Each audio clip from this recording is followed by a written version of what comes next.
sinusulong at walang takot sa pagkundina sa maling ideolohiya ng terorismo sa ilang dekadang nagdaan. Ngayon lang tayo namulat ng maihayag ang kanilang mga kasinungalingan. Naniwalagan na ang mga Pilipino, alam na ngayon ang buong kwento.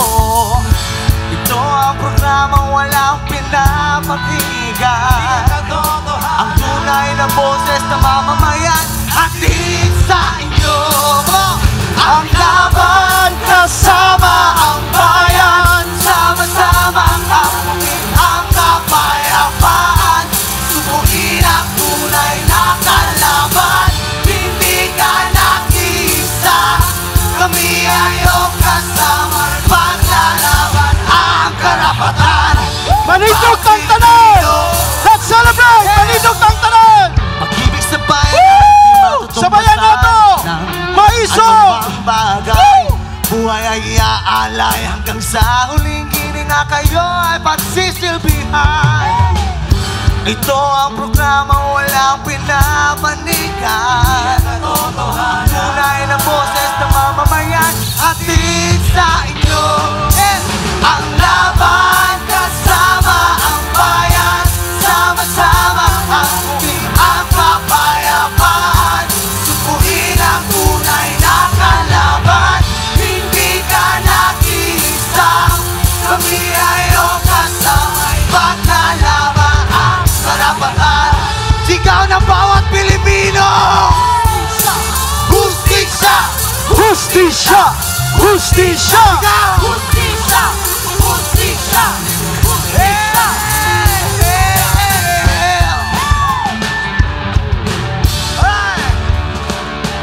Ang laban, kasama ang bayan. Sama-sama ang bukid ang kapayapaan. Supunin ang tunay na kalaban. Hindi ka nag-iisa, kami ay iyong kasama. Paglalaban ang karapatan. Laban kasama ang bayan. Sama-sama ang bukid ang kapayapaan. Supunin ang tunay na kalaban. Hindi ka nag-iisa, kami ay iyong kasama. Paglalaban ang karapatan ng bawat Pilipino, ng bawat Pilipino. Hustisya! Hustisya! Hustisya! Hustisya!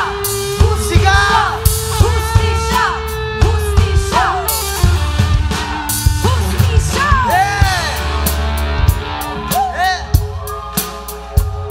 Ay! Para to sa mga nakaupo dyan sa Malacanang.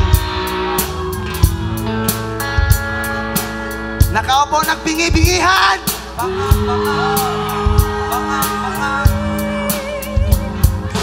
Upo na nakaupo, subukan nyo namang tumayo. At baka matanaw ninyo ang tunay na kalagayan ko. Ganito kasi yan eh.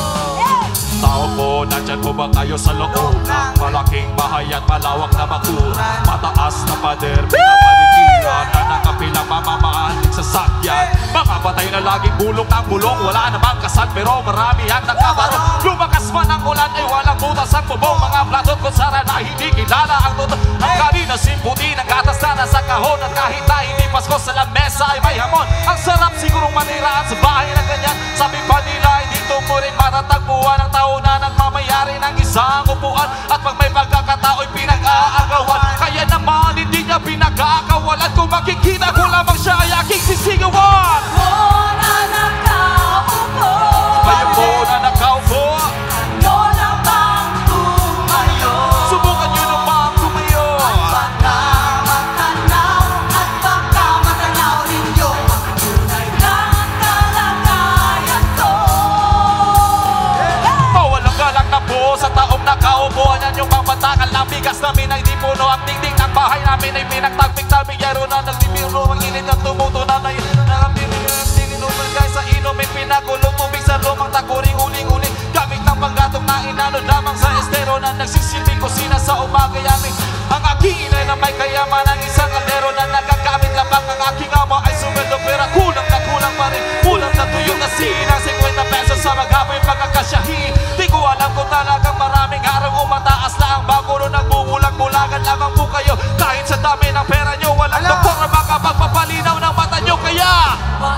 masyadong halata. Bato, bato sa langit, ang matamaan, huwag magaling. Bato, bato, bato sa langit, ang matamaan ay huwag masyadong halata. Huwag kang masyadong halata. Masyadong halata. Huwag kang masyadong halata. Ngayon po na nagkabo. Ngayon po na nagkabo. Ngayon naman tumayo.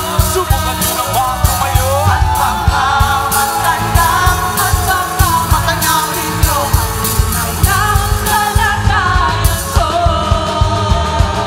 Mawalang galang na buo sa taong nakaupo. Alam nyo ba patagal na bigas namin ay di puno. Ang tinig ng bahay namin ay pinagtapik-tapik. Yero sa gabi ay sobrang init na tumutunaw ng yelo na di kayang bilhin upang ilagay sa ilog. Pinagulong tubig sa lumang taguring uling-uling. Gamit ang paggatong na inanod lamang sa estero na nagsisilbing kusina sa umagay aming mga kinginay na may kayaman. Ang isang kaldero na nagagamit na bag ng aking ama ay sumendo. Pero kulang na kulang pa rin. Ulam na tuyo na sinang 50 pesos sa magkapoy pagkakasyahin. Di ko alam kung talagang maraming harang o mataas lang. Bago na nabubulang-bulagan lamang po kayo. Kahit sa dami ng bayan na walang doktor ang makapagpamalinaw ng mata nyo. Kaya Huwag